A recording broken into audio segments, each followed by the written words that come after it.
Hey, it's Arrow, and this is Vocal Defrag.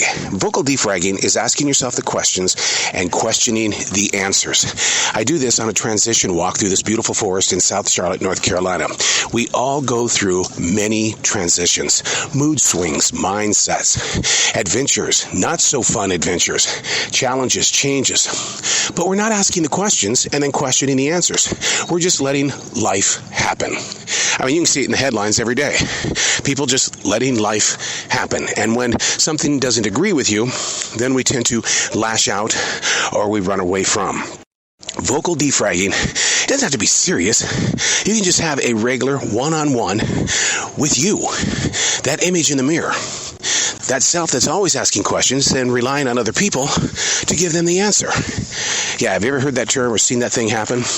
Where when people want something from you so they can gain in their own personal life, they can make more money, they can come across as being a much more wiser person. Happens all the time. So what are you taking from yourself that you should be replenishing? This is Vocal Defragging. My subject today is the fact that I have no subject.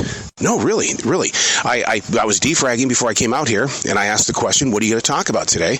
And I said, I don't know.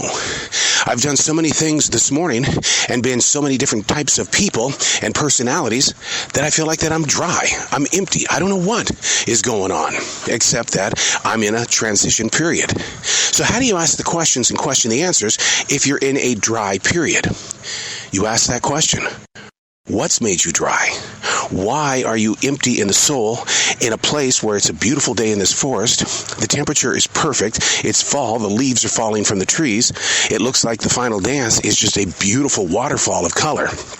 So what would make you empty? What would make you unrelatable to the self that you are? And I think sometimes it's because we do take from ourselves way too much without replenishing what we just took.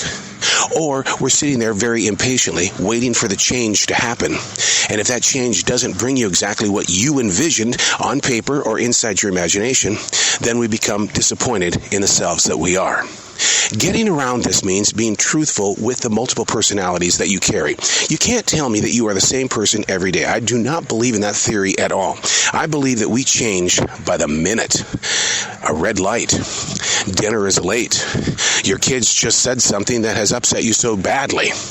But we don't talk about it. What we do is we step in it or we step around it. But we don't deal with the situation of trying to understand what the trigger point was. My father was a very grumpy man. We've talked about that many times on Vocal Defrag. And in the process of trying to understand him now, the goal is to find ourselves in a situation of not being who we once lived with or grew up with. Why he was a grumpy man? That's his story. I only have the assumption. So therefore, I'm not going to invest in such a movement because I'm only assuming. The same is true about my sister. She was always in a mindset of accusing people of attacking her. Why was she that way? Not my position to come up with an answer. Your day should be treated like that of a birthday. In other words, you should walk into each day as a gift, something that has been given to you in the way of how am I going to turn this into a day of opportunity. Those moments where you go, man, I just don't feel like it. That's the best time to do it, when you don't feel like it, because that means your guard is down. You're not going to be Mr. or Mrs. Perfectionist, and you're not going to be the procrastinator that's setting things aside all the time. So when you have a situation where you go, I don't hold the answer. I'm waiting for the universe or someone to give it to me. Well, you're going to be waiting a long time because ultimately you're the one that has got to decide for yourself that this is the position you're going to be in. And if I sit here and I say, I have nothing to say, and I stick to that for the rest of the day, then I think that I've wasted this birthday. I think I've wasted this gift that's been handed to me, when we all know for a fact that we all bring something to the entire celebration of life. I think one of our biggest weaknesses is the fact that we think that when we do write something down or we say something on social media or we do something in a vocal defrag, we think that it has to be moving.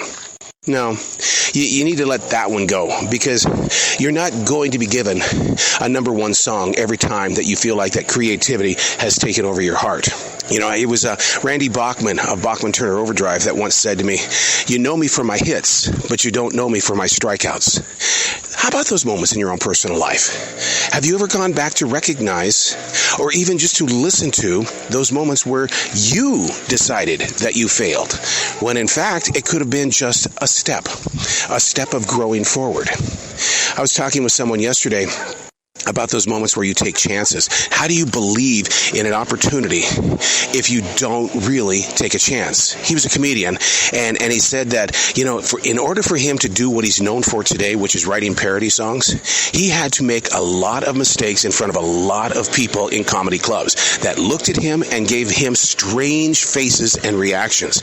But because he stayed true to what he felt was his calling of creating these parody songs, now he's able to have his own album, his own specials on Comedy Central. He's really growing with himself because he looked at what he was doing and he began to listen to what he was doing because he got to know who he was as a person. So I ask you that question. Who are you? Why do you think you are? How can you improve what you think you are if you don't ask the questions? There are so many things going on in our minds at all times that I don't get how we can sleep. I don't get how we can get rest. Most of us are taking melatonin, and the medical world is saying, dude, that's way too much. You don't need to do that. Find another way to get some rest. Meditation is a great way to get some rest. Writing is a place of rest. But if you go there to write something and something isn't coming out, what happens then? Most people just close the journal, shut off their little notes on their smartphone, and they say, I'm not feeling it today, which in reality is when you should be writing, when you don't feel it. Because then you start asking yourself questions, and you've always got a subject.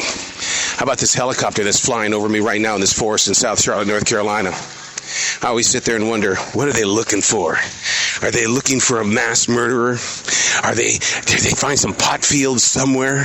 They think something's going on inside this forest? Ooh, the mystery is on.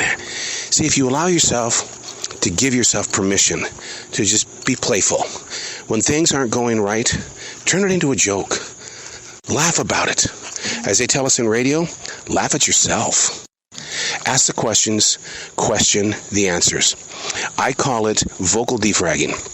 I keep a written journal because I want to go back and study the word as well as the way that the words were written, because that really, if you're a daily writer, you'll be able to understand your mindsets and mood swings just by the curves of your words. And then the vocal defrag, it helps us with the pitch, volume, and tone of our expressions. We can go back and listen to it and see how committed we were to the situation or how disconnected we were to the moment of what is now. I'm Errol, and that's Vocal Defrag.